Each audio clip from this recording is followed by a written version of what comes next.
We are live here. Hockey Nation fans, welcome back to another early edition of the Hockey Nation Live Show. This is your co-host, Coach Francis, directly from the booth, and we have to go all the way to the West Coast to find the second co-host, directly from the booth behind the Jersey Red Wings, Mr. Michael Devillino. How's it going, Pierre? Big night last night. Lots of changes. Wow, that's crazy. There was some crazy things. We didn't even watch the first crazy one. But it was like, it was like crazy. So many good storylines. One not so good. I guess it's good if you're a Jets fan, but on the Edmonton side, there's got to be a lot of disappointment there. Yeah, of course. I think overall they have some answer for sure. They have to figure out something, right? On the flip side. And I think the most frustrated is when you go on the analytic stuff, you find people do all kind of analytic stuff. One guy did percentage the chance to score, percentage the chance to win, all this fun thing like that with X factor and goal expectation, everything. Anyway, all the 4 games, Edmonton dominate at least by minimum at 20% more at the Winnipeg Jets. Crazy. That does remind me a little bit what happening in 2015 when Anaheim eliminate Winnipeg Jets. I don't know if you remember that one over there. So that's same similar scenario where Anaheim should not win that series against Winnipeg Jets, and they find a way to beat them with no chance to win, and they find that whatever the stat said something or the analytics said something else, and we have 2 teams faced to elimination last night, and 2 of the 3 survive. So that's and I think the team I thought is good.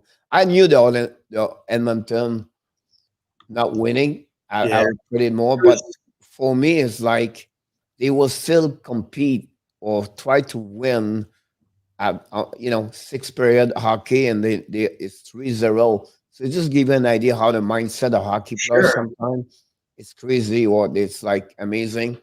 If you have a chance to see the TOI, it's just unbelievable. But you can't run a team like that, Pierre. I think that emphasizes it. Even if you have 2 of the greatest players in the game, you can't run a team like that. You've got to have other guys involved.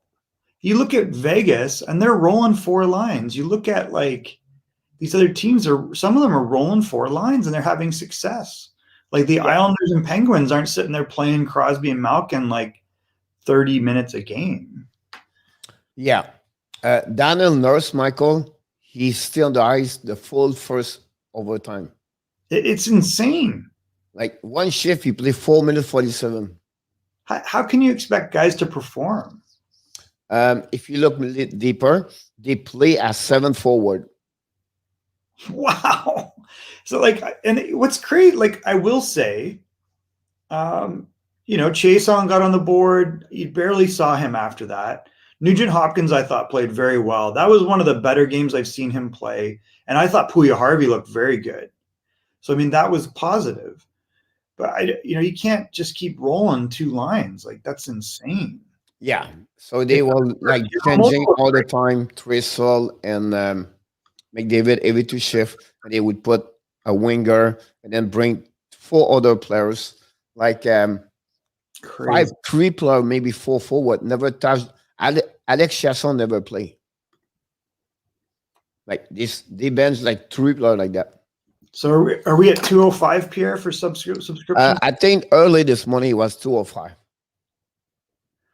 Thank you to everybody. That's amazing. Let's keep it going. I'm just going to refresh it. We were at 194, 205.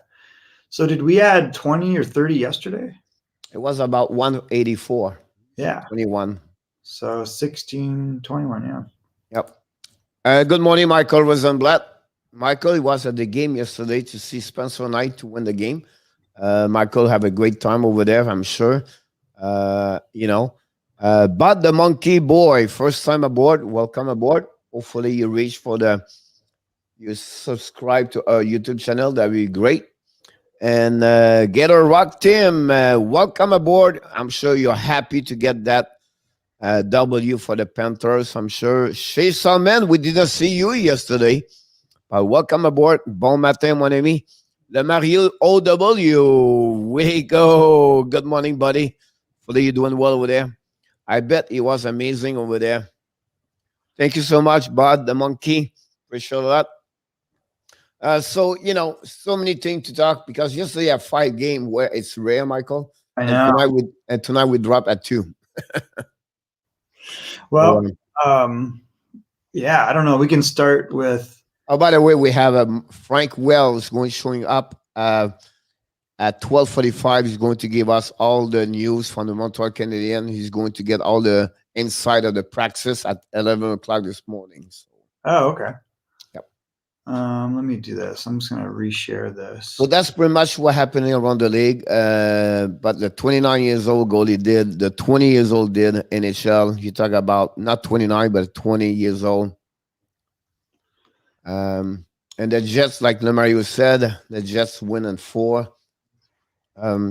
Do you consider this like one of the biggest surprise in the last 10 years with Tampa Bay Columbus? Tampa Bay Columbus? Yeah. Do you believe that the Winnipeg Jets and the Edmonton Oilers yesterday? Well, I mean, if you exclude the last 15 or 12 games where they were having problems, Jets had a great year and they still made the playoffs in a high position. And on paper, we were like, man, this is going to be a tough team to beat. And we had some questions, but the reality is, it's a different season, right? So we don't know what was going on with them. Were they just kind of coasting their way in? Yeah, I know. If Knight was 29, I'm hoping he would have a Vezina by now. He probably will have a Vezina at some point. So I think it's shocking that Edmonton loses 2 years in a row in the first round, I think, right? Yeah. Like, you've got to look at this. So this is the argument against Ken Holland. Because in Detroit, it was like he kept adding pieces that were prolonging the rebuild, and not going and getting younger players. So it's like, okay, well, recognize last year you had a problem in net and you had a problem with depth. And what did he do? He gets junk. He gets Kyle Turris. Like, who cares? It was great bringing back Puljujärvi. And Puljujärvi is a young player, and that's what you need to invest in this NHL.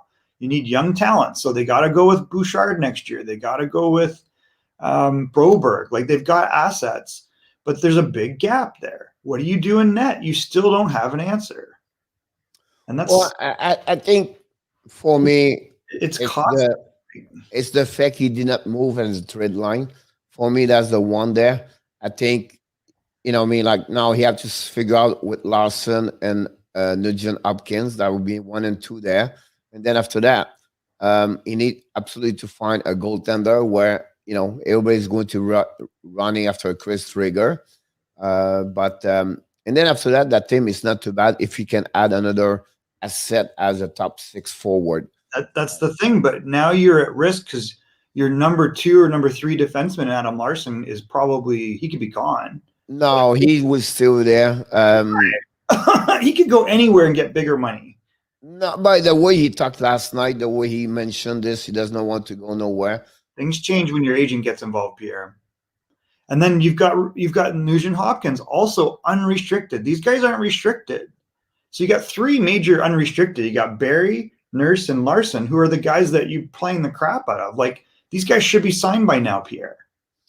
No, because if you sign them, Michael, now you expose Plur for Kraken.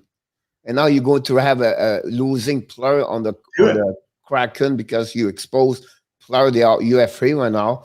And if you sign them, now you stuck with players. So I don't think so. It was everybody don't sign anybody right now because that's the situation with Kraken. That's very different, signing Nugent Hopkins and Larson. And Barrie, for that matter. I mean, those are key. Usually, most teams are locking up their key players. You can expose all that other junk. Like, there's a lot of other guys you can expose. Anyway, I think it's a mistake. It's going to cost them. Someone's going to decide to leave. If he gets them all, then hats off to him. But I don't know why you would want to stay in Edmonton. Well, because you have a great team over there. I think they are close to win that team. Was, you know what I mean? Like, you have 2 players right now. I don't think so. You have only 2 players. Daniel Nurse is an amazing, great player over there. I think one of the best 20 best defensemen over there. I think Yamamoto, you have a bad year, but Yamamoto have a great year last season. He played very well the last 2 games for again with the some player there was pretty good. It's just like I think McLeod is another one he did not play last night because they couldn't bench him. But I think Ren McLeod is going to be a good player for the bottom 6. I think they just need to find another player, top 6. If they can keep Logan Hopkins over there, find another top 6 player, add another defenseman, and definitely a goaltender, maybe 2. Yeah, my point is those guys have no motivation to sign. I mean, if they go in the open market, they're going to be in much better situation than staying. So there better be real commitment there, and I guess we're going to find out. Like maybe they keep them all 3. Yeah. You know but it feels very risky at this point. I think but the Monkeys or something like, I don't know, and that would be such a mistake. I mean, I don't see that way. All right, I don't see this because I think overall Edmonton have better, higher quality player. I would say to you, but again, they cannot do this like you losing year after years the prim of the great hockey players by the lack of sign or find players to improve your team better. Okay. And that's maybe my problem about that part over there for me. So think about this. Like if you're Buffalo on paper, you've got Jack Eichel. He's not as good as McDavid, but he's a number 1 centerman. You have Sam Reinhart, who he was drafted ahead of Draisaitl. So it's an interesting analogy. Draisaitl's obviously better. McDavid's obviously better. They don't have a Jeff Skinner. Maybe you compare Jeff Skinner to Ryan Nugent-Hopkins. There's some similarities there. Dahlin, probably better than Nurse overall, but comparable, right? So it's an interesting comparison. And then they don't make a move in goal. When Allmark's healthy, he's fine. Just like when Mike Smith's healthy, they're fine. But when it comes down to it, not good enough. So it's an interesting comparison. And you've got Ristolainen, who's always been a question mark, which you could compare to a Barry or some of the other players that are there. So they're pretty close on paper. So the question is, like, those are both franchises that can't have escape velocity. You know, they're either getting knocked out too early. So there's got to be some change in direction here. I like the prospects in Edmonton. Like I like Yamamoto. He's obviously showed again he can play if you let him play. Like he played great, I thought, the last 2 games. I like Puljujarvi. Like how many teams have a 6'4" winger that can skate like that and handle the puck and shoot? Like these guys can be utilized definitely. And you're right. Like I don't think they're that far off. But to go into this offseason and have 3 major pieces unsigned, unrestricted, is really kind of a mistake, I think. They should have extended some of these guys by now. And I don't know what – I think there's moves you can make in goal. Will Ken Holland make them? Why didn't he make them last year? It's because, again, I'll be back at the same thing, Michael. They don't do that because the Kraken situation. Ovechkin did not sign over there. And Washington, why do you do that? Because they don't want – the team does not want to sign anybody right now because of the Kraken situation. That's the way they do this, the business right now there. They have maybe an agreement between them, but they have to wait.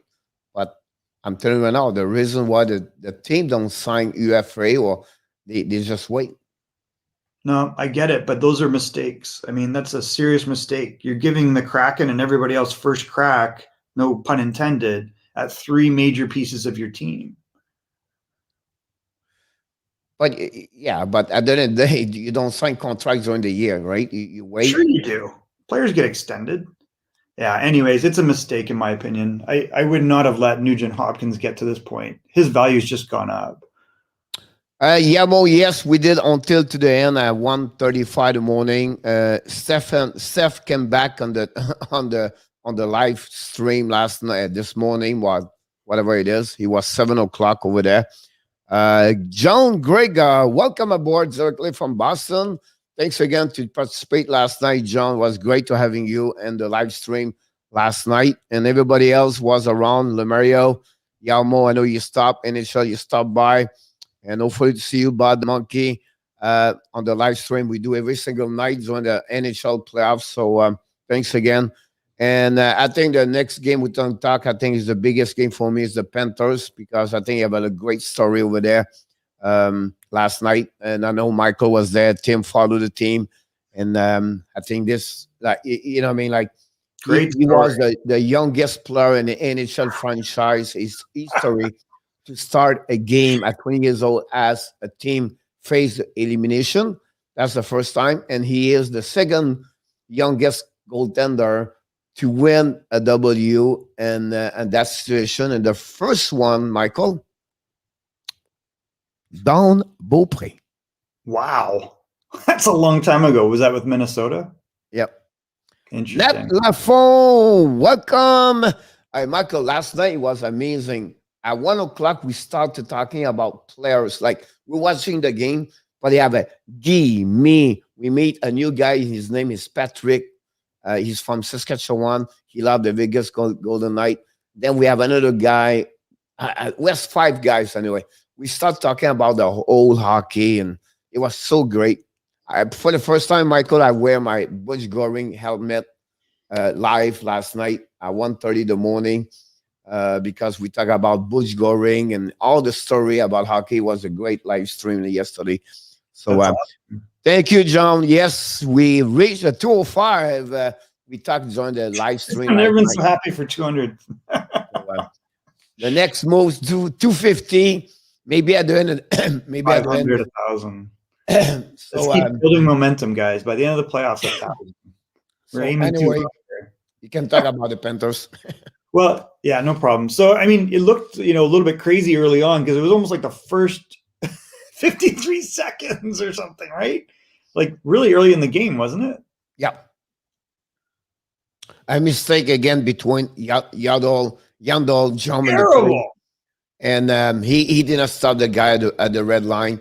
Very bad gap control. You can blame a little bit Montour, but Montour is coming. 2 guys coming with him, right? I think Montour, because Huberdeau was back before Yandel. Yandel was still standing there facing forward and then finally turning. Yeah, absolutely right. Barkov, beat him. Where's my partner? I think Montour, I don't know why he's faced to forward and not backwards, but that's another story. I think the speed was just like when I looked at it, like you're thinking here, your guy's here already towards the net. Like he's never going to catch him. So he's just trying to do what he can, because if he turns, the guy's already behind him to the net. So I think that's all he was thinking, is like try to block the pass and force him to shoot. But great comment for Bud. He played only 9 minutes. He was terrible. He should not have been dressed, Pierre. It's terrible. Yeah. It's crazy. But again, the story of the night, I think, is Spencer Knight. He have an amazing, great night. He faced a lot of big shot. I think he has 36, Pierre. 36 overall. 36 saves, 37 shots. And you have a lot of big save on the back door, at least 2 times, Kisherov and everything. So I think we have to give him credit. Oh my God, yeah. He was the player of the game. Of course, Huberdeau back off 2 points yesterday. Great pass, like who said that? Yarmo said. Great pass from Barkov or Marshman goal. It's an empty net for Vanetrao, but when you're against the wall, you need your best player step up. I think Huberdeau back, those guys did. And what about Knight and the defensemen? They play almost at 4. Drop Montour at 13 minutes, and you got Strongman. What I'm surprised, but kudos to first line. We go hanging there, and you have to give them that part. I think that congratulations for that team to go back. For me to leave the end of of Yandel. I mean, he should not get a sniff unless someone's leg is broken. Who did they sit last night? Oh, sorry? Did they sit a defenseman? They played 6 defensemen. So they didn't have Nudavara. Yeah. So was he hurt or was just a choice? No. They just put him out. Well, I mean, I think that's the end of it. Nudavara is definitely more reliable than Yandel. And at this point, Montour is got to be paired with someone stronger. Yeah. I think at that moment, he was there only for the power play, right? He played 9 minutes of 149 of the 9 minutes. So he played only 8 minutes, right? He didn't see a lot of eyes after 53 seconds because he got caught, right? Canville did not wait. But again, yes. Eddie M, welcome aboard directly from Nova Scotia, Halifax. Yamo, I don't know that you heard a lot of story, Michael, about Kucherov faking the injury, everything like that. Whatever. I mean, I don't know. How do you know? It's possible. It's disappointing. Oh, yeah. It was all around the social media about that part over there. But that doesn't mean it's true. But but if he was hurt the way he faked it or the way he did it, he should not play the game yesterday. Yeah, that's not going to happen.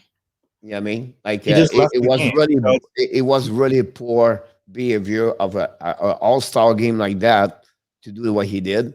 I think it's not appropriate, and I think happens every all player in the league, we see that, and they talk about this, I'm sure, and I think he looked like not really good about that. Probably. They didn't win, so that's part of it. All right, Sergachev, you're saying it's a Russian thing? It's a Russian thing. Yeah, Sergachev, he got hit badly. I think he was not prepared when he got hit by Alfquist. I think I will give you another way play. Kerfoot at the last second of the game against Toronto, he charged Suzuki for no reason. But that's another story. Oh, poor baby.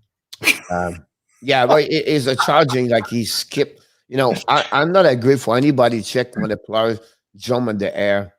I agree with that, but let the refs call it. I mean, the refs. The game was over. Like it was like a bang bang. And I'm sure he'll get suspended or something. So it's great to have Panthers. Good for hockey in South Florida. Great to see. Game number 6 will be for everybody here. We're going to do the live stream. The Panthers tomorrow night. Finally, Montreal will be off tomorrow night. So we're going to get at 8 o'clock tomorrow night the game between the Florida Panthers and the Tampa Bay Lightning. Big game. Everything's possible if you are fans of the Panthers. We see so many times that team, Michael, during the year come back at the third period. They have that kind of perseverance, and they are not scared when the challenge is faced to them and the adversity. And I would not be surprised. Spencer Knight could be something, could turn around this, Michael. Who knows? As another Bennington story or Ken Dryden story and everything like that. For sure. And listen, I know that you thought when he first came in, they wouldn't play him. And I'm like, I think that he's maybe ready. I think he's showing us, he's way ahead of where I thought. I mean, you talk about a star. You talk about for me would be the top one over there. I think Michael Rosenblatt said between Caulfield and Knight for the Calder. I'll be honest with you. Yeah, no race right now. Only Spencer Knight. The problem Spencer Knight is going to be, it's not a problem, but you have to sharing the ice time with Bobrovsky, and sometimes that hurt when you go the Calder. But again, who knows? I bet you this changes everything next year. It'll be interesting to see. I mean, we've seen this before. They may still break him in slowly, but I mean, it's a good possibility he splits the season. Oh, they will. They will. I think so. So look at Islanders and Penguins. Double overtime, Pierre. We got started in the overtime run here. Are you surprised? Like, Islanders win 2 games in a row. Completely. First of all, Travis Jerry, it's all about because of him last night. Terrible giveaway in overtime. He had no reason to do that. I'll be honest with you. Also, we're going to talk about Edmonton, but the mistake of Aiden Bear send the puck straight in the middle to Wheeler to corner to make Sheffley tie the game. Same story with Travis Jerry yesterday. Dropped the puck and send directly to Josh Bailey. No time to recover, to have a great position, a great posture to stop the puck, and bang, bang. And you lose like that, that will hurt. That will really, really hurt. Absolutely. Whereas in the other end, Sorokin gets his second start in a row, 48 saves, Pierre. And that's over Varlamov, who's probably a candidate for the Vezina Trophy. So this kid is like... you have to give him credit for that one over there. It's all about him yesterday. Yeah. But again, Michael, the only way Islanders can win is performance of goaltender. If you don't have a goaltender who can handle that, they will lose every game. It's like not like Montreal, but it's a team, Michael. I'm surprised they score more at 3 goals per game. It's a team. They really go on 3 goal, 4 goal max, 3 goal, 2 goal, 3 goal, 2 goal. They don't give a lot of goal, right? So for them, that's the way they play Islanders. Yeah, I mean, they got lots of weapons. You can't key on one guy there. Maybe you could key on Barzal, but then we see like that's not the source of their offense necessarily. Like he's their best player, but then you got lots of other guys that are chipping in here. Like Eberle, big game last night. Josh Bailey played well. Beauvillier consistently scores. Like they've got so many weapons. They're just like a Swiss Army knife. Like they're an interesting team. And but again, the way Perry trusts coach and this team right now, we talk about Bud the Monkey, talk about Buffalo, Michael. You talk about Edmonton, right? Yeah. That's what I said. Look their name, and they will be nobody at that list of Islanders can qualify McDavid or Cole or something like that. But the other bunch of people with less talent or work ethic with a great blue-collar players and go from the top line to the bottom line. That's the style of Perry Trust, and that's the style of Lula Mariello, Michael. I agree. And that's fit well on that team. And again, I'm saying right now, this structure that way. Great goaltender, great defenseman, and let's go get players can skate with physicality and play hard on forechecking, but also zone coverage with our self-awareness, what's going on around. That's the key to success year after year, Michael, year after year. And go back to us, Michael. He's really had a star in Washington, but in Nashville for 14 years, he didn't have like a Mario Lemieux, a McDavid. Like it was all the bunch of guys together, like, Shea Weber and Ryan Sutter, and those guys like that. But again, it was based for the D. Those years, Michael, Rainey was amazing goaltender in Nashville. Yeah. Right? And absolutely. Again, Mitch Korn build them perfectly great. You get their D, and then they go forward. That's what the Islanders is. And that's the reason why Barry Trotz is successful in hockey. Well, and you've got to give credit to Lamoriello. Like he has the same methodology. He's applied it in Toronto. He applied it in New Jersey, and he's had success everywhere. So this is a guy that we wrote off as being out of touch after the Kovalchuk contract. Not at all. Like he's adapted and he's shown that this works. I have a lot of respect for the moves he made. Well, the Komarov, like think about Komarov. He's like, hey, I trust this guy. I trust Matt Martin. He had these guys in Toronto and he brought them over. So he understands pieces. And again, you can see, guys, Michael, a great comments over there. Like, defensive structures is great by Michael, NHL, he could be the top 5. He's still too early, right? Yeah. Seventh member, welcome aboard, buddy. Great to have you. But again, I think everybody is agree. Islanders versus Bruins coach, possible. And in Barry Trotz, he would make me again wrong. And that series, Michael, if it's Pittsburgh, it's Islanders against Boston, I'm out of my bracket. I completely missed those two teams. Well, I mean, I think the Boston story is about moves by the GM for sure. And I do think Cassidy is a very good coach. I think the success of the Islanders is a philosophy and definitely about the coach. Oh, Matt Mann's here. Batman, welcome, bienvenue, mon homme. Fait plaisir de t'avoir.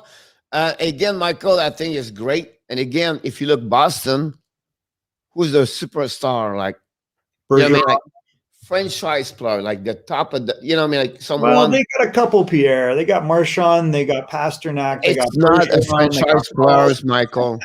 What? It's not a franchise player. You're kidding, right? Marchand is not a franchise player. He had 69 points. He's not the dominate player like everybody else, like McDavid. Are you kidding? Like what are you talking about? Only Brad Marchand over there. What are you talking about? It's not only Brad Marchand over there. It's a Bergeron, Pasternak.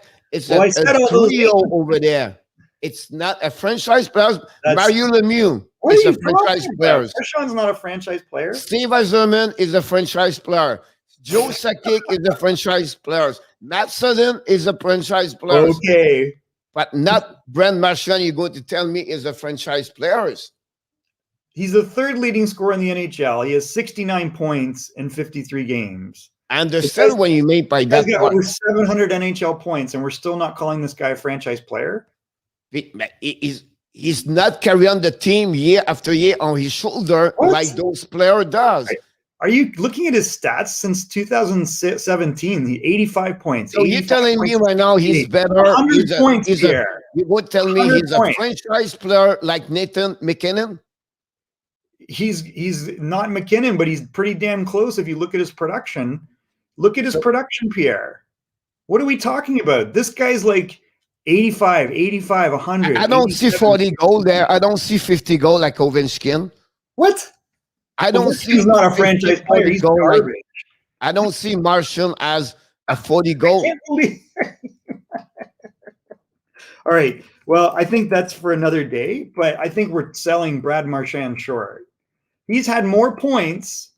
If you look at his production versus McKinnon. Look, 97, 99, 93. That's my point behind that. He left. Marchand's franchise after 30 years old. It's ridiculous to suggest his points exceed McKinnon's in the last 6 years. I'm sorry again? Brad Marchand has outscored McKinnon in the last 6 years. Yeah, how many points he has? I'm going to show you. 97, 99, 93. Go back to Marchand. Are you good at math? 99, 93. Go back to Marchand right there. I'm going to. Look at the numbers. 53, 97, 99, 93, 65, right? You're going to be shocked, Pierre, because I don't like Brad Marchand, by the way. Let's look. 85, 100, 87, and 69. He outscored him this year. He outscored him in the 100-point year. And that one is right there. But now we have more young. Pierre. Look at the goals. Again, you do math? 170, 270. Okay, we're at 270 points here, right? 350, 367, 436. Okay, 436 points. Yeah, but yeah, 10 years experience in NHL. 436 points, Pierre. 1, 2, 3, 4, 5. He outscored him this year. He's had pretty much the same goals. His numbers are almost identical, and he's actually ahead of him since 2016-17. So you believe Brad Marchand carry on the Boston Bruins on his shoulder like McKinnon does? Unfortunately. No shit, Michael. He's older, and he's still scoring as much as McKinnon. Can you do math since 2016-17, Michael Rosenblatt? Try to add it up. Since this year, this season, these two players, he has outscored McKinnon. So to suggest that he is not a franchise player is silly. And if you look at, they got Pasternak. Anyways, I don't care. I hate Pat Marchand, but yep, he's not my favorite player. All right. Anyways, Pierre. When's let's take a look at some stuff that we want to talk about. I digress. Yeah, he is absolutely a franchise player. We can't say he's not. All right. Sorry, Pierre. Let's not worry about Boston because the reality is that's going to be a crazy team to play against. Adding Taylor Hall gives them a weapon that is crazy. All right. How about this Montreal game? Were you surprised that the score wasn't run up? No, I think the only problem in Montreal is you have one game to win. It was that game because Toronto was terrible last night. They did not play the level they should play. I didn't see that, but I think they play a solid, good second period when Montreal was not there for the second time. But they did not play well. They shot at the third period, 15-2 Montreal. But again, we back again. Players like they cannot score. So you cannot win game with 1 or 2 goals per game. And then, you know what I mean? Like they have Carey Price for the perform night after night, but he cannot score for Montreal. We wish he could because I think he will. But it's just only him since the beginning of that series. It's just because of Carey Price. And I believe they have a chance and opportunity to take that game off of Toronto because Toronto did not play well. They have 7 shots first period, 2 shots last period. They play only 1 period, and they find a way to score. And they shut down Matthews last night. They shut down Marner.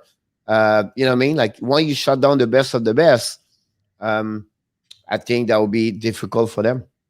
I think Yarmo's hit it on the head for me, which is that's how they have to play. Like they're not going to win a track meet against Toronto. They need Carey Price to make those big saves, and they got to take away the high risk plays and tight check. And that's the only reason, like, you know, for them to have lost 2-1 is not great, but it's the only style of game. If they're going to go and let Toronto skate around like they did the prior game, Toronto's going to run them out of the building. It's because every series, and I'm coming back that movies, right? You have the good, the bad, and the ugly, right? Toronto last night played the ugly game. That was the ugly game for them. So yeah, they're not going to be worse than what you saw last night. So they that's weren't that bad. They were just I didn't see them playing that bad. I think it was just difficult for them to play. Like I have to give credit to Montreal because they made it an ugly game. I don't think that Toronto was. For me, did not play that. Listen, when you shot 2 shots per 1 period, with the offensive they have, for me, it's a ugly game. When they have 7 shots the first period, for me, that's another ugly game. They only play 1 period, Michael, and the shot they got with goal, it's another 2 times Montreal lose face off. It's about the details of the game. But whatsoever it is, if you cannot score freaking 3 goals per game for the last 25 games, don't point the other opponent team. Look at yourself and figure out something else because they cannot score. That's the resume of Montreal Canadiens. They cannot score. Like, they don't have that many weapons. They're not that good. Well, like they have nobody to compete with Matthews and Marner and all these players. I mean, I'm not sure if you said you don't have weapon. They score. They was number 3 in the NHL after 17 games at the beginning of the year. For sure. So but those 2 guys got a good start. So they can score, but at the end of the day, when you go in the playoff, it's another game. And you need big guy. And obviously, you can see Gallagher out. You can see, the small one, Tatar, and you can go all the way like that. But it's a team concept, and they cannot score because they don't go in the front of net. If you look all the game and you go the shot where they're coming from, if you cannot go in the middle, they're going to score. They don't go in the middle. In the end, they're just not that great. I mean, they've got 2 guys that are capable of scoring consistently. Suzuki's getting there. I don't know. Gallagher's probably not totally healthy, right? I don't see this. Look, he played 13 minutes yesterday. That's what I'm saying. Like, it's a big question for me. He played 3 minutes on power play. So yeah, I think he's just subbing in there. I mean, but that's it. Like, if your best players are Anderson, Toffoli, and then maybe Suzuki, that might be a second line on most teams. Yep. I just don't think they have the pieces still. And I think in the end, their star is the goalie, and that's what we're seeing. And it is what it is. Toronto is just stacked. I mean, they got stupid talent. Like, Check Geoffrey. Welcome aboard, Geoffrey. But check his comment. I don't know what this means. Am I live, guys? Frank's on. Hi, guys. How are you here this morning? What's on, Frank? You know what? I'm gonna be, comment on dit ça en anglais, coach, le médiateur. Là. He would be the mediator between me and you. Yeah, because you're both right. I think yesterday Habs played a very good defensive game. Price was terrific, And in the meantime, the Leafs wasn't their best game. I think they played only 1 period and a half, and it was enough to win. And you know what? If Caulfield didn't hit the post at the first period and the first power play, maybe the Habs win that game. So it's just a question of half a inch, So it's so tight sometimes. So you're both right. I think Habs played well, and Leaf wasn't necessarily their best game, but it was a tight game. Look at the stats. Even on the shot of goal, even the face-off, almost the same power plays. So it could go a way or the other. But you know what? The bad news for the Habs, they need to win 3 games in the next 4. So it's going to be a big, big challenge for them to achieve that. And even though I'm a big Habs fan, I will stick with my prediction, Leafs in 6. It will be, maybe Habs will win tonight, but it's going to be tough to win 3 or 4. Yeah, Yarmo's saying that the Leafs only have Tavares, Matthews, and maybe Nylander, but the reality is Nylander's a very high-end talent. I don't like him that much because of stuff he does, but he's like Nikolai Ehlers in a lot of ways. They're very similar. Same draft year. Matthews is a star. Marner's a star. Yeah. And yes, Tavares is out, but they've got other weapons there. And the veteran guys, I love watching Wayne Simmons. They've done a good job of layering pieces on those guys. Spezza's still got tons of skill. If you go down the depth chart, guys, Montreal doesn't have an answer for this. No. And then D, look at the D in Toronto. Morgan Riley. I mean, the guy's this is a great, great defenseman. Jake Muzzin. We don't talk enough about Justin Hall. If you go down the depth of that team, every single player can play. And then you got bit parts, you've got Kerfoot, who's a good third-line player. You've got guys like Mikheyev, who we don't talk about a lot, and he subs in on these lines. They just got parts that are tough for Montreal to compete with. Do I think Toronto's going to win the Stanley Cup? Absolutely not. I do not see that. But matched up against Montreal should be very happy with the style of play, because if they get into what they did in Game 2 and it becomes a track meet, they're going to get blown out. Yeah. But again, I believe they still have a chance for Montreal, because in 2 or 3 games, how many goals did Toronto score? That's the thing. 2 the first game, 2 the last game, right? Only 5 you have 1 empty net, that's 4. But I think Montreal have, at the end of the day, Matt, man, everybody here said the same thing, and Frankie said the same thing. Cannot win game if you don't score 3 goals. No, sure. And I think that Caulfield. And right now they are 0 and 4 and 10 on power play. And if you cannot score on special team, you're not going to win in the hockey. And that's like anybody else. They have 0 shot on power play in the first 4 minutes of power play. Brendan Gallagher, men want to know, he shot 5 times in 3 games. But again, that's just a point where it's themselves. It's not Toronto. They score only 1 goal the first game. They have 5 penalty in penalty box second game. They gave 2 goals on power play. Game over. And last night, they did not score 2 goals, and they cannot win. So, you know what? They win this in the penalty box, that's for sure. If you look at the 3 last game, the guys that produce, it was the youngs, the young Suzuki, KK. Caulfield had a good chance yesterday. He played very well. Byron, who was put aside 3 times this year, the balotage, I don't know in English, ballots. The Weaver, yeah, you're right, Weavers.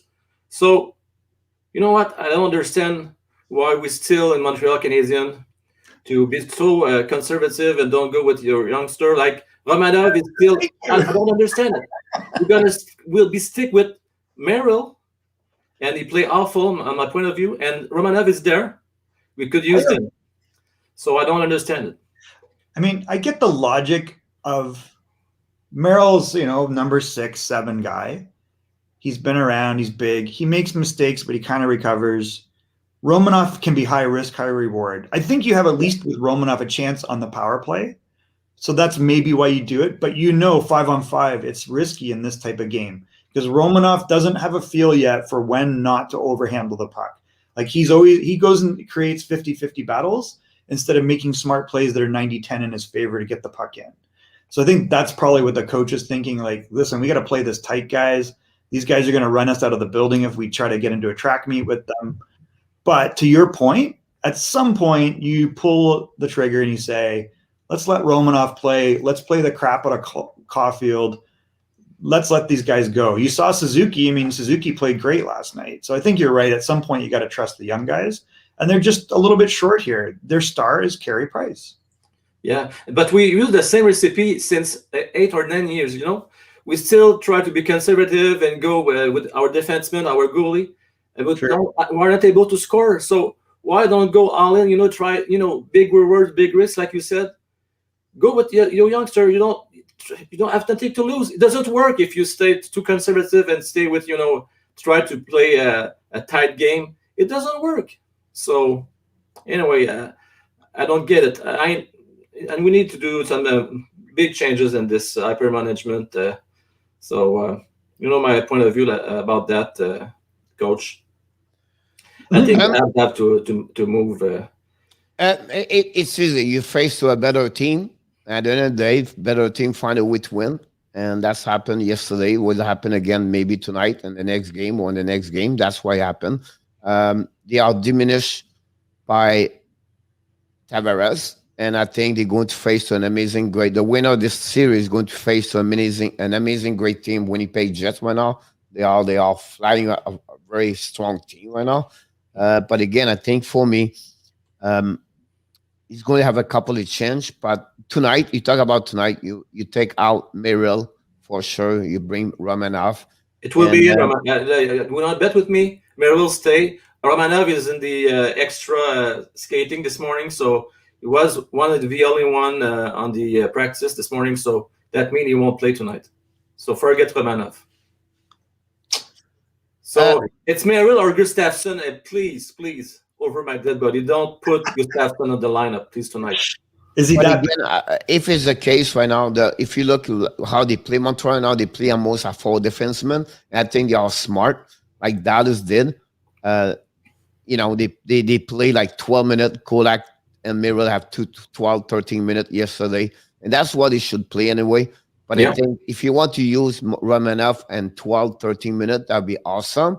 And you can maybe bring, like Michael said, bring Romanov maybe on power play at 30 seconds, or 20 seconds, or 40 seconds. Merrill is not going to do that. Kulak don't play on PK. He does not play on power play. Merrill don't barely play on PK. So you bring Romanov, give him a chance to taste it. Anyway, here's your next. Merrill's leaving, and Kulak is going to be another one, maybe not stay there. So why not to taste the playoff for Romanov? And I think you're thinking a little bit longer time also, a long term, because now you're going to go back at the end of the season. Now Romanov will be upset because he did not play any game, any minute, whatever is the song of the coach. Yeah, but, it's this. Listen, Florida yesterday, they bring a 20 years old Spencer Knight.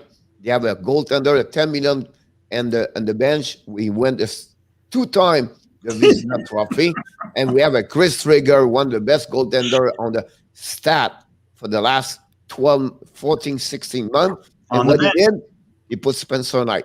And he said, Kenville, I'm going to die with him. It's no matter. We are almost dying anymore. My point to you is the same way.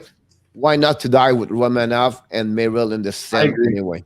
It's because Benjamin is his last year, maybe. So it's a do or die for him. So you don't think about the future. He's talking about right now. He said he promised at the beginning of the season that he will do some damage in the playoffs. So, and the state of mind, they think that they need to be, conservative and go with their veterans. So The way it's working right now, the live stream, Frank, it's not Hockey Nation Live Show anymore. It's Frank Well live stream. Is everybody is in French and the comments right now. So I don't know if you bring the yellow bus with you behind you, but they are all in the chat right now talking to you between each one of you. The funny thing about that, most of them speak in English right now. Try to typing in English. So it's fun to see that. That's the beauty of what we do, right?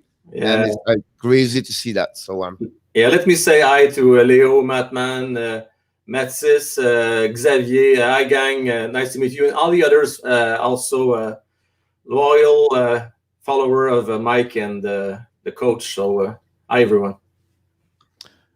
What about Tatar? Tatar is what I've been saying. Like, we watched him in Detroit. He's a part.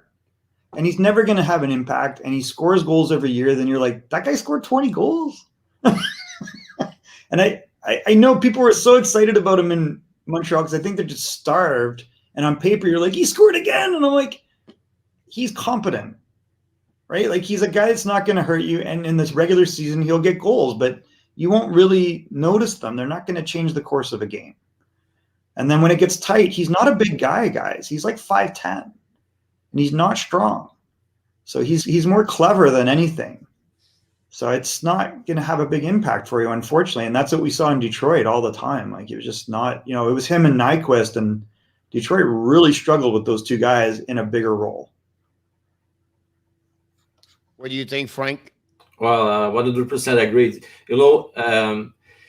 There are two kinds of players. There are players that are going to bring you to the playoff and players that are going to help you to win in playoff. And Tatar's in the first category. It will help you like Plekanec the old time with the Habs. So we're going to give you points on the scoreboard. Some nights it's going to give you 2 goals, but you won't see him for 5-6 straight games. But in the playoff, you need consistency, and it's not the case, unfortunately, with Tatar. And je vais dire en français, il est fragile, mais pas, il est un peu, des fois, il triche un peu. So I would say it's not. I don't think we're going to keep him at the end of the season. If we take in consideration what he did also in the practice yesterday, so we will need to forget him, and we're going to sign Tatar, give him what he wants, even though I don't think he will deserve that $5.5 million a year. But oh my God, that's a lot of money for Tatar, don't you think? Too. No, I mean for the Dano, right? So the Habs will have to do a choice, and they will keep for sure Dano instead of Tatar. I just want to give you a stat here. Thomas Tatar, in 10 years in NHL, he has a 0.60 point per game. So that's his average. And when you come now in the playoff, he has 0.3. So there you go. You have it. Those talk for themselves, huh? It just is what it is. I mean, I don't dislike him, but he's not like a impact guy, and he's getting a little bit more money every year. Yeah. Exactly. Bergevin will be fired soon. That's interesting. Do you think Bergevin will be fired, guys? Oh yeah, for sure. Yeah, you think that's the end of it? No doubt in my mind. It was a do or die for him. He has to at least win one round. And if he lost with the against the Leafs that don't have Tavares and Foligno, I know it's still a very good team, but no excuse. Like c'était leur slogan about 7 or 8 years ago. No excuses. But I think it's done for him. I think so. I already did a video about it. The 10 reasons why Bergeron will be out at the end of the season. I'm pretty sure about that. Do I have to tell me what? Okay. If it's fire, everybody's fire. So it's not going to be only one. It's going to be like a cleanup. It's not going to be only one. But I will not be surprised if we get a 2 years extension for Bergeron. For Bergeron, and they will prepare Bouchard to become the next one after that. But Bouchard, the next what? Bouchard. The next GM or the next coach? The next GM.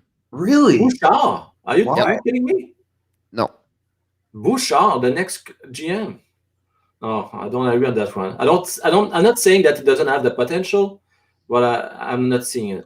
So why coach you said that? But it is 6-7 years with Blainville. I built that team from the ground to the top. He started with Rocket for 2 years, coach. He become the general manager this year, assistant general manager and manager. So he's more involved with everything's going on with Laval on players and management, not only coach anymore for the last 2 years, like this year. And I think that's the preparation. I'm not saying he's going to get it right now, but he's going to prepare him more on that side on the highs behind the bench. That will be interesting to see if that actually happens. Yeah.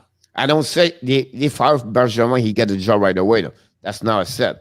I just said I will see more Bouchard and that line for the Montreal Canadiens behind the bench. But because you know what, I think Bouchard bring more on the table with the way is developing his the future players like he did with Laval. So I think it will be a great addition on the coaching staff with the Habs. But I don't know. I don't think it's the best fit for Habs needs. I'm not saying I agree with them or not. I just said for what the people said on the close to them. That's what the targeting for maybe for that part over there. What he bring for me is he bring respect with culture behind, and he have no gray scale or gray zone with him. It's black and white, and you go in the box or you're out of the box. Yeah, nothing else. And he's really, really demanding coaching players, but he gave back to the players. He's really a great human being, and even where he goes, look his record. He's doing well.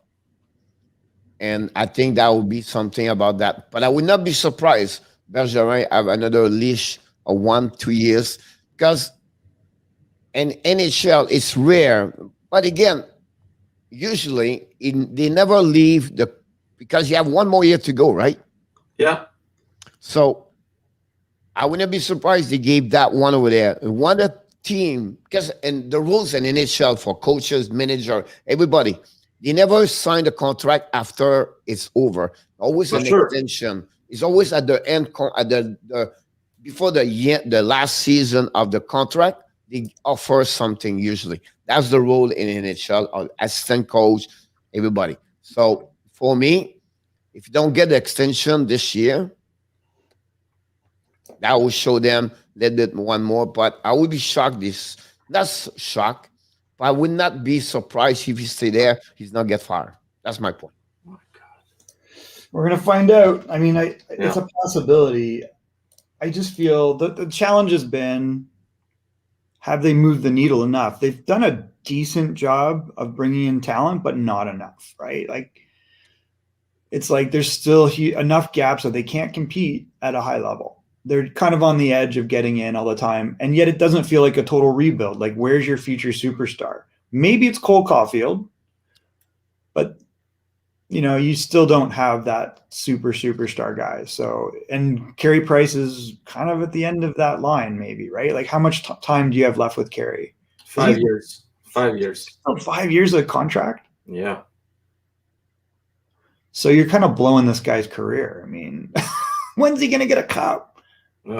You're hoping that he makes a run through 16 wins. It's not going to happen in Montreal. Right. Yeah. It's not going to happen over there. Patrick Roy, the next GM, I don't think so. That would be my opinion there. And I don't think. Not be surprised. He's not. A GM to be successful have to be calm, cannot take decision by emotion. Joe Sakic, Steve Eisenman, Julien Brisebois, those people are calm. And look what they did during that when they play hockey, like Sakic, Eisenman, they all play the same level. Roy is too emotional. With all the pressure and everything's going on in Montreal, he will blow everything out. He would take a decision back to back with not thinking and thinking more before and after. That's the reason why me will be like shocked to see Patrick Roy there. And I could be wrong again. I may be wrong a lot of time. But I don't see it as a prototype of a good GM in NHL. Yeah. The question is, does Molson's family likes Patrick Roy? I think that's still an option. But because if they like Patrick Roy, I think Patrick Roy calmed down with the years, gained some experience. He's not as emotional that he was, when he was a player or at the beginning of his career as a head coach. And the way he managed, les Remparts de Québec.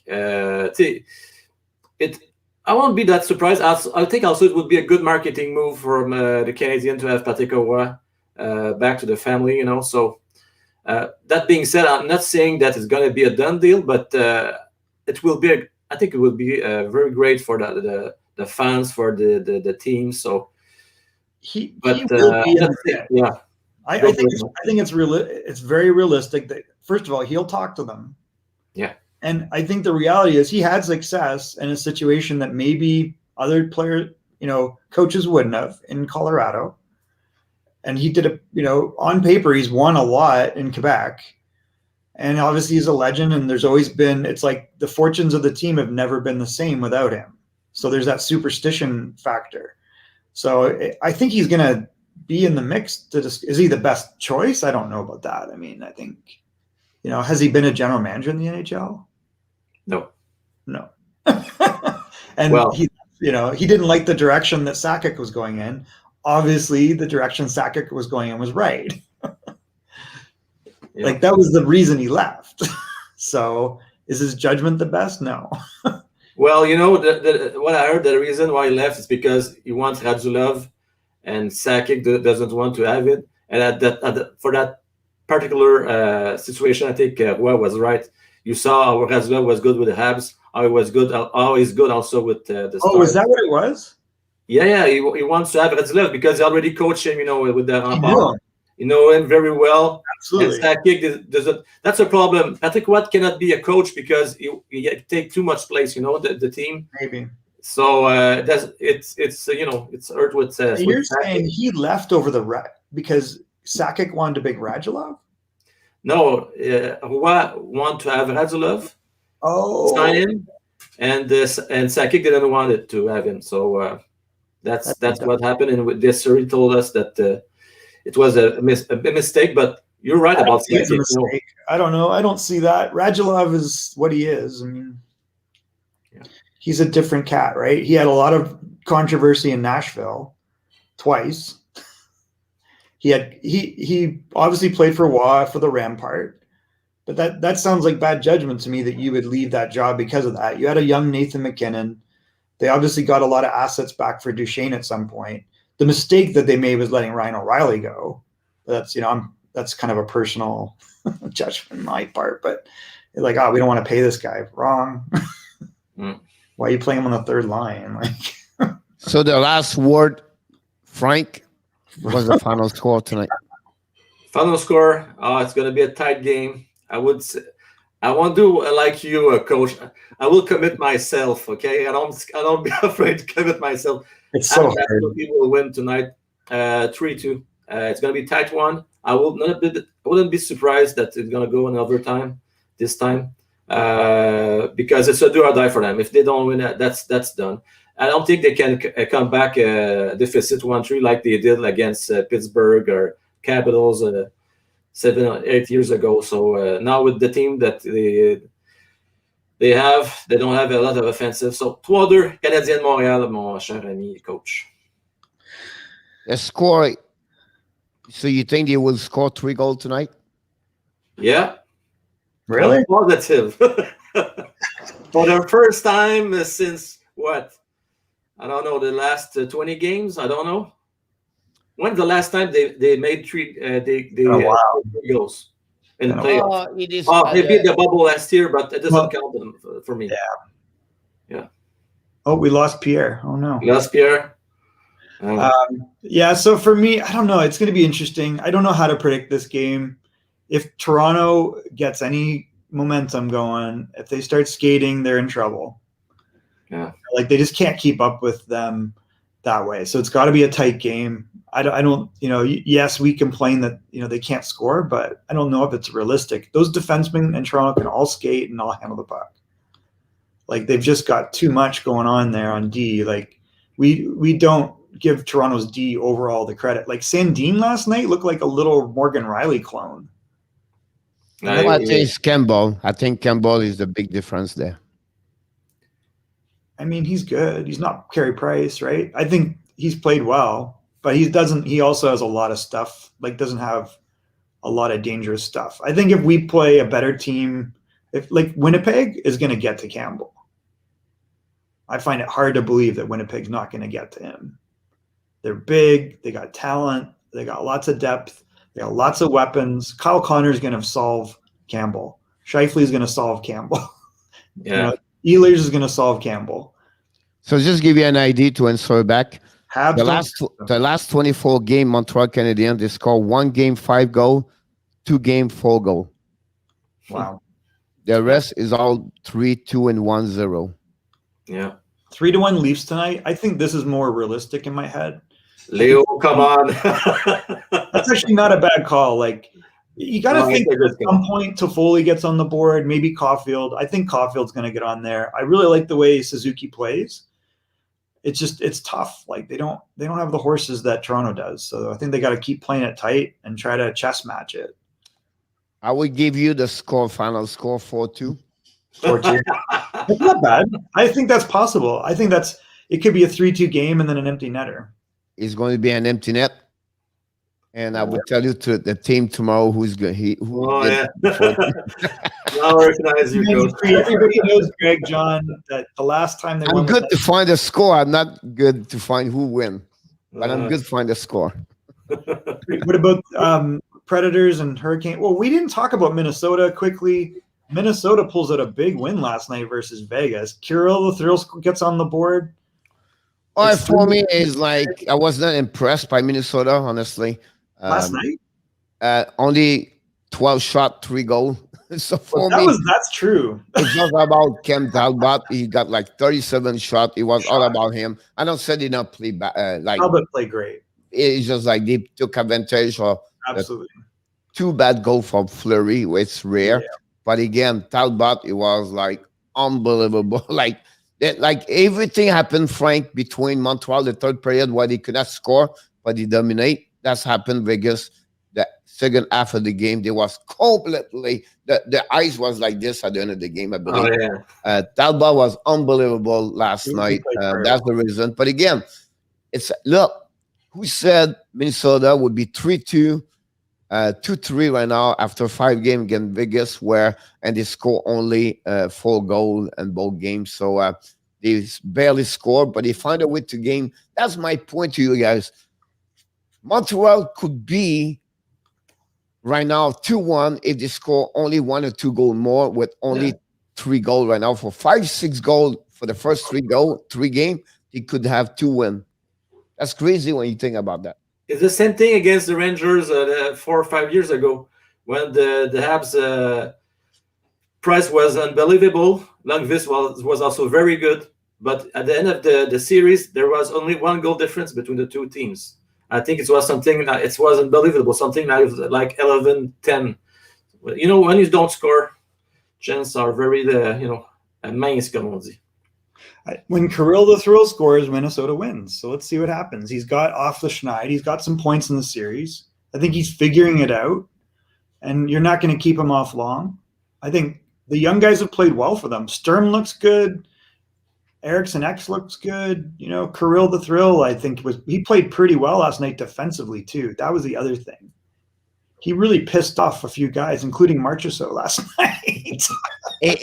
But again, series, right? That series against Vegas, Minnesota could be over. They lose the first game 1-0, right? They lose 1-0 the first game, and last night they dominate. You never know. You can. Montreal tonight can win tonight, and then like Florida can win the next game in Tampa, and now everything is possible. Well, I think Minnesota is very the game between Carolina and Nashville. It's 2-2, and the 2 goals are an OT, and now it's 2-2, and now it's square where Carolina score. It's over. It's so inches by 1 shot. Look, the first goal in Islander, what happened? He hit the post. But because of this part, the puck go in. If the puck go to another way, we still maybe play hockey right now. It's just series. You never know. Everything could happen. So I think for me, it's Montreal can win tonight, but he have to put the puck in the net. And then I can wait to see Predators and Carolina, because Nashville can create another surprise tonight, like Winnipeg, surprise the Edmonton Oilers. That's the point here. You never know. Travis Jarry make a great bad mistake yesterday. Samsonov. You never know. You know what I mean? Yeah, I mean, I think that we've been, to compare Minnesota to Montreal is an interesting comparison, because shockingly, Minnesota's way ahead of them in a lot of ways. Like they have always had this depth on D. We're seeing now they have had depth in goal and just haven't played it. And how you were talking about, Frank, about Montreal play your young guys. Well, what did Guerin do? He cleared out a bunch of junk that was chewing up ice time, like Stahl, who we thought, oh, he's having a renaissance, but you see him in Montreal now, right? At the end of that line. And what happens? Eriksson Ek goes from fourth line to being one of their top 3 scorers. You see Kiril the Thrill is obviously a huge impact player that comes in, but there's other guys in that lineup that are having a big impact. And so I think that's what Minnesota bought into, and look at how well they're doing. Like, they're fast. They play in your face. Fiala's a great talent. Like, Sturm is shocking to me, like how good that guy is. But I don't think that on paper that the Wild are better than the Habs, but I think they are more well coached than the Habs. They're well coached. They play as a team. I'm looking at the roster of the team. Beside Kaprizov, they don't have a lot of stars. They have a good young players, but they don't have stars. Big stars. So they play as a team, and they have a great future in front of them, I think. We'll see. That is for sure. I mean, I think we just didn't understand how good Eriksson Ek was. He was being buried, and you've got Bonino's was a weird move for me to get him over Kunin, but it's turned out like he's reliable and he's in guys' faces. But it's definitely the young guys. I mean, Jordan Greenaway, they're letting that guy play, and he can play top 6 minutes. I think one thing, for me, I'll be honest with you, both of you. I think, Michael, you can be agree with me, because I think we did not give enough credit for the defensive players. Their defense is better at what I was expected with Spurgeon and Sutter over there. Bronin, that's number 3. I missed another one right there. On D, they're better what I expect, right? Like, who knew Carson Soucy was this good? So I think that's the difference between what they are right now. And I always said, when you have a great goaltender and you have good defensemen, everything could happen after that, right? So we'll be ready to sing tonight. Frank, before you leave, just tell us a little bit more about your website, your YouTube channel, and also about what's going on tonight and everything like that. And go for all right.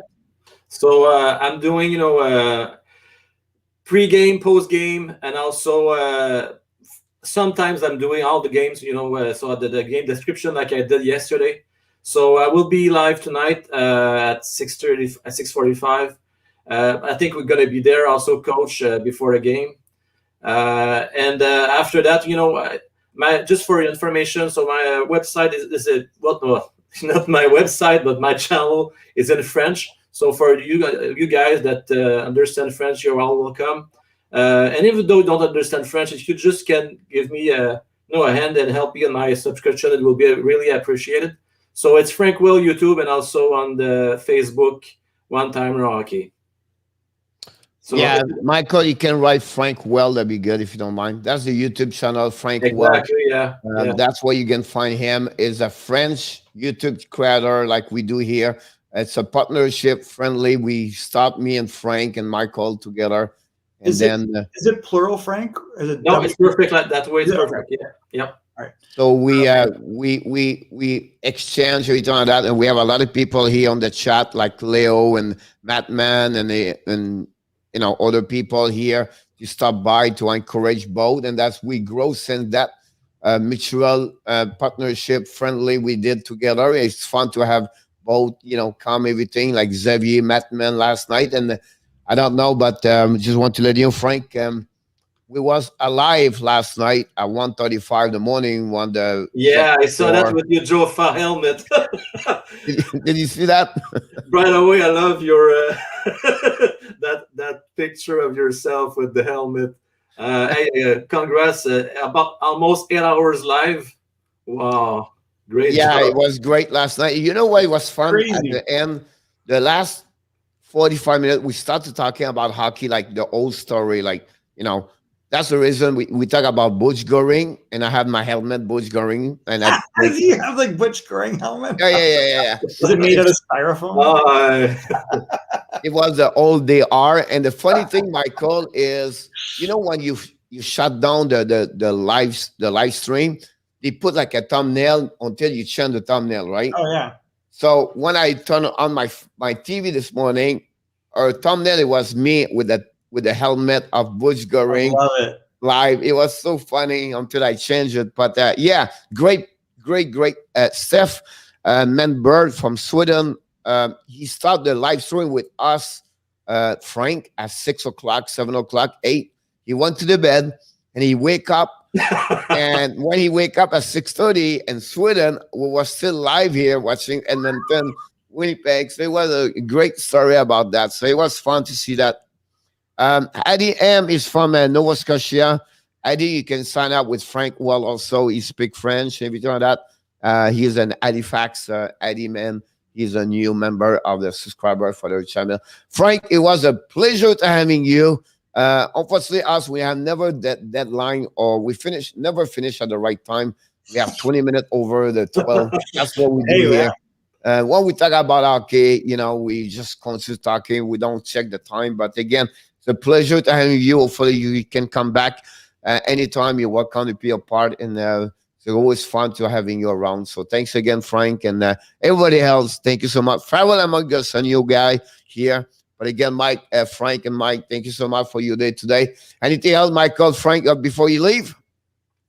I want to say thanks to Mike. Also, thanks to you, Coach. It was a pleasure to be invited by you guys. And hopefully it's going to be a first time of many other opportunity, guys. Yeah. Just let us know when you want to come back. We'll do something regularly. All right. And the final score 4-2 tonight? I think that's realistic, Pierre. I actually think that's... before Frank, you cannot go. Michael, you cannot shut down here. Oh, no. Kim and Terry Pagula showed up. We have the owners of the Buffalo Sabres. Frank, when you show up, it's because it's the end of the show. He always show up, Frank, Terry, and Kim Pagula. The last 5 minutes of the show, at any moment, whatever we are, he shut down the show all the time. Oh my God! Is it true that you're going to trade Jack Eichel for Chris Drager? Oh, I want Jack Eichel with the Habs. I want him. Michael, I will do half of my team. We need a first center. For sure. We're waiting for a center, a real one, first center for about, let's say, 20 years. So I will take him anytime, even though there's some, rumors that he doesn't have always a good attitude, but. Why don't you take what? But I just want to mention I have an interview with Terry Kim last night at a live stream, and he said he's going to keep Jack Eichel. So I just want to talk to you guys. We talk about the coach situation. He said it's all about Kevin Adams. So it was fun to have Terry last night, Mike, at the show, at the live stream last night. So on the Eichel thing, I would be very worried about trading for this guy, aside from his personality. I would be very worried with this neck injury. The fact that he wanted to, when you drill into the details of the surgery this guy wanted to have, he's nuts. Normally, that's a spinal fusion. That is a serious disc injury, guys. No player is going to be able to play with a spinal fusion. So if the alternative was spinal fusion or this thing, those are scary alternatives. No. Like, is this guy's injury really that bad? That's concerning. So Frank and Leo, he looked like, I like Leo, his comments with that. You want Jack Eichel. Who do you trade for Jack Eichel? Jack Eichel? For Jack Eichel? Yeah. I will. That's probably won't like me. Okay, I will trade. First round pick, Caulfield, KK. And I'm serious about that, Mike. I will give them. Well, why would they want KK?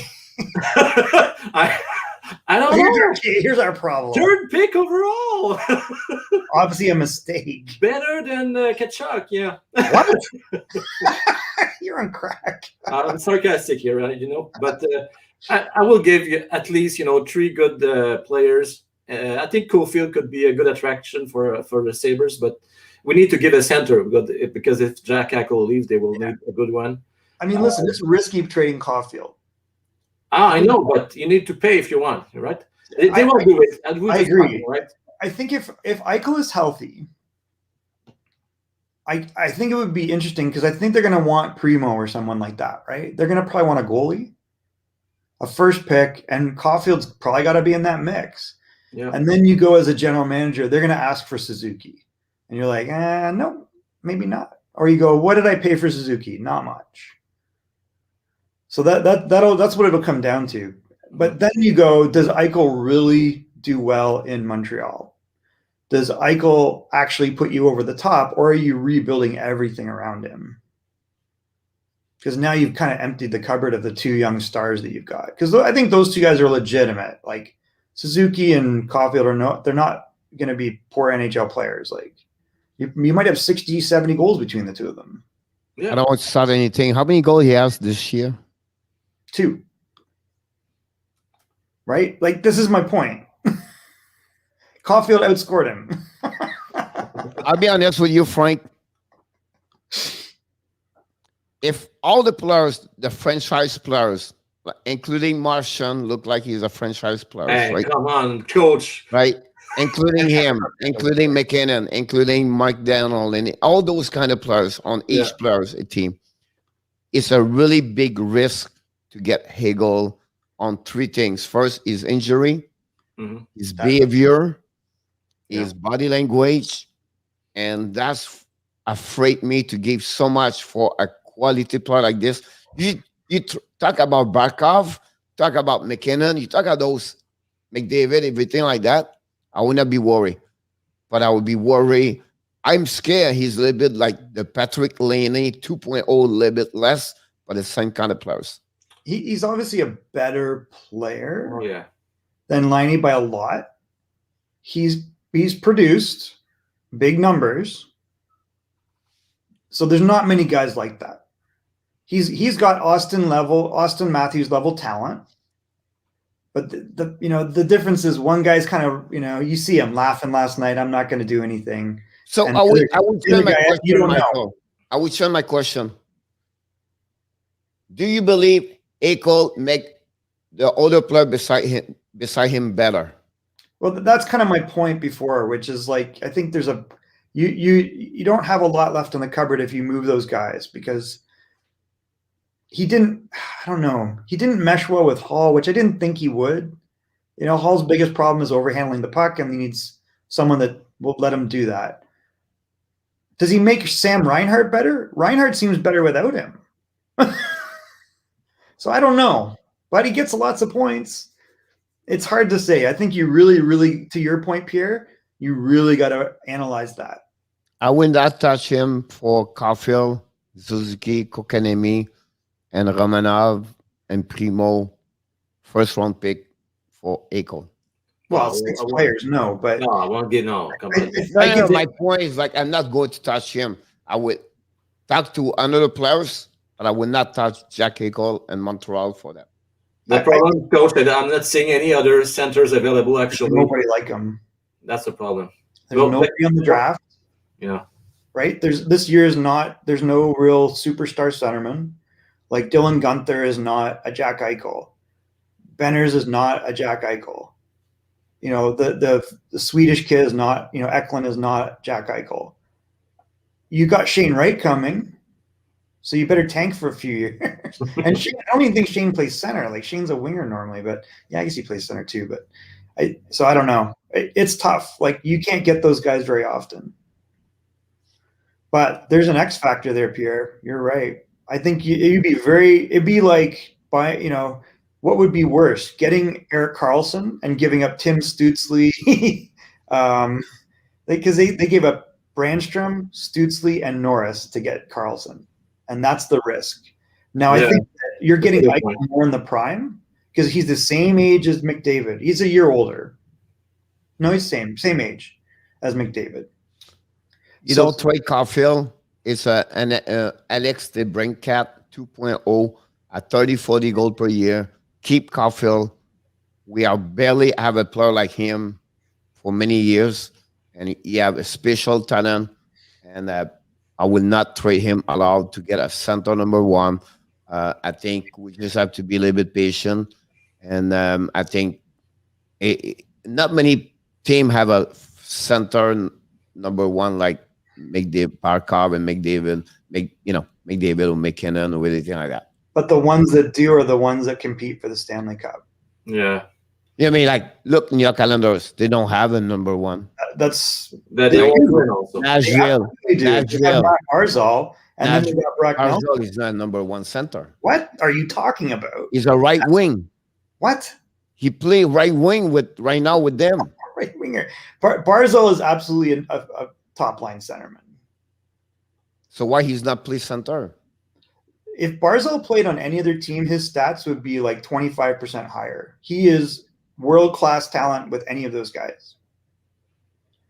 So I think he's bought into the system, and that's the only reason. He's absolutely number one centerman.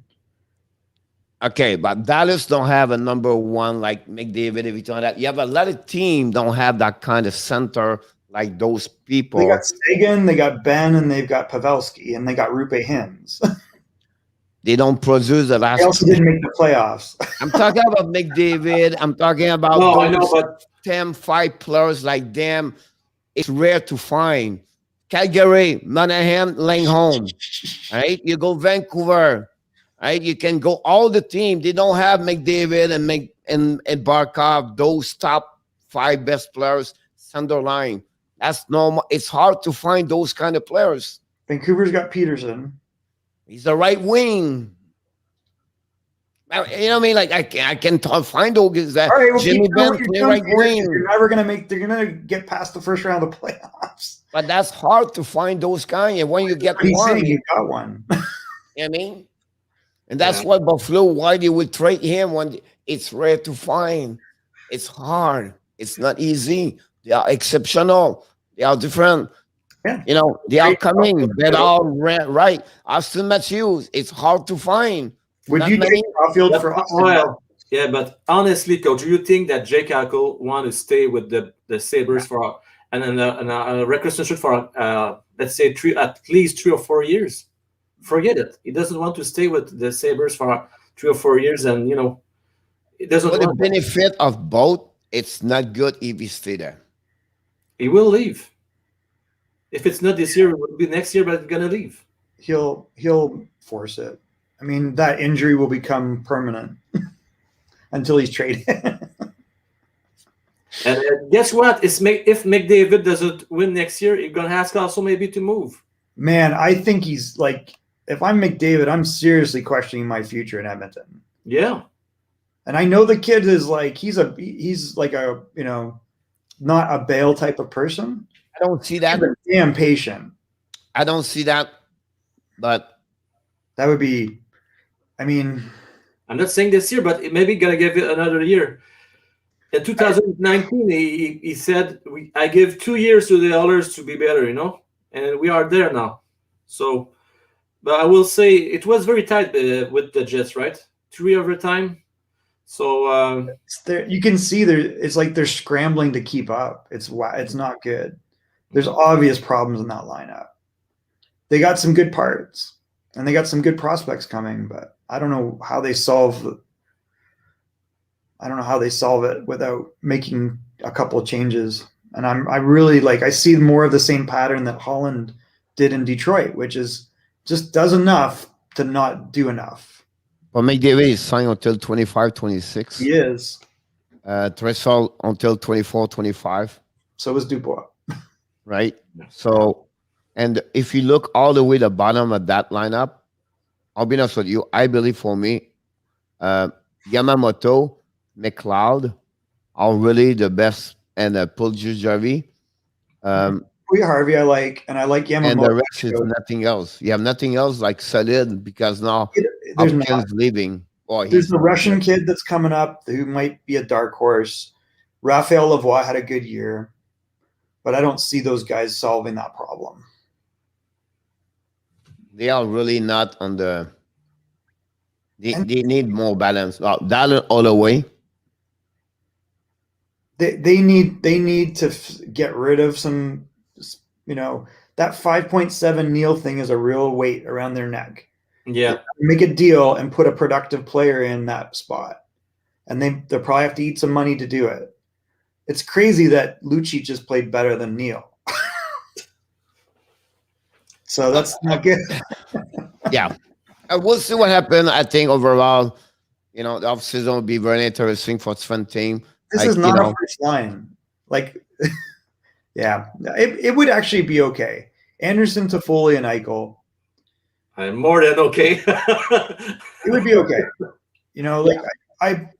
Tyler can shoot the puck. He's always been able to score. You have the speed over there. Then you have a second gling over there. Wow, you got a good points, Anderson. Yeah, Anderson is fast. You know what I mean? So you get the guy retrieving the puck. You have the shoulder on the left, and then you have the second gling. You go in entrance, I leave. You have a power play. This is a first-line guy with 2 second-line guys. I'm sorry? This is a first-line guy with 2 second-line guys. What do you mean? Yeah, I mean, he means Eichel first line and Toffoli Anderson second line, but I would say about 80% of the teams, it's you will rarely see 3 first line with 3, But again, you drop Toffoli, you put Caulfield there. Yeah, also. But you're trading Caulfield to get Eichel. Yeah, you're a good point there. We don't trade him. It's Frank said that. I'm not trade Caulfield. You have to get Jake. I sent Suzuki. I sent him Suzuki. Yeah, it's gonna cost more than Suzuki. Suzuki Romanov, the first pick, and you're not gonna. Primo. Would you trade Caulfield for Austin Matthews? Man, no, because Toronto would say no. For sure. What's the difference? Between Jake Eichel and Matthews? Not much. Oh, yeah, you think so? They're very close. Not at all. By mile. I'm not Matthews. By mile, Matthews is better to Eichel.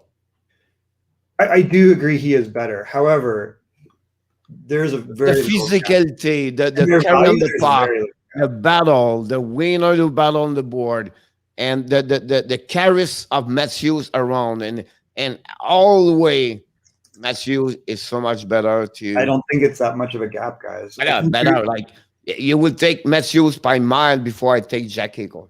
I don't dispute that, but that's more about personality than ability. Yeah. Like if you look at if you go in the corner, do you believe Matthews pick up the puck or Eichel? I'm not sure. I mean, if you look at their production, it's not that far off, right? Like these are very good comparables. They've always been comparables because they always grew. Like when you look at when the only reason Austin Matthews didn't go in that draft is because of his birthday. And we drafted him, we drafted him in Everett. But look, so Michael, the score. Right? You talk about a guy who scored 24, 24, 25, 28, 36, and 2. Now we talk about a guy who scored 40, 34, 37, 47, 41, and next year is going to maybe go 60. Yeah, but the guy that's got 355 points versus 351. Now, there's a difference. I'm not saying there's not, because there obviously is. Jake Eichel doesn't have a Marner playing with him in the power play, right? You only have Taylor Hall this year, but forget this year's. So I would say Matthews has a little hedge, but has better players playing with him. My point again, I would take Austin Matthews. I don't say he's right. Oh, yeah. But then if you would say you're not going to get an Eichel / Austin Matthews level talent because there's There's a very good comparison between those two. And that's what the agents are going to bring up. And that's what the GMs are going to bring up. And they make similar money for a reason. Oh, he's a great hockey player. Right? Don't be wrong. He's a great, if healthy, right? Healthy, he's a top 15 best player in the NHL. That's the thing. So the reality is you're not going to get him for a bucket of pucks. You're going to give up your prospect of Caulfield. Like Frank said, who play with, right? It's always who play with. That's the point right there. And I would say the same thing with McDavid and Draisaitl. Play with who after that. And you proved yesterday, 2 players, Michael, cannot carry on the team. I'm not disagreeing. No. Right? We all agreed on that one. Yeah. So I'm leaving. We're It's 1:38. I have to produce 2 videos. I'm streaming tonight. I'm Frank tonight. I'm still. I feel like I never left my computer. I was at 2 o'clock. Look like you've been outside though, Pierre. So yeah. But I just want to. I don't want to analyze everybody. We have a lot of new people here. Kiril, Lemario come back. Brent A. Farrell. And earlier, we got a lot of people this morning. We apologize. It was a bit different show today. We talk with Frank. We talk about different subject. We usually on what's going on each team. But we just want to say, everybody, thank you so much for everybody.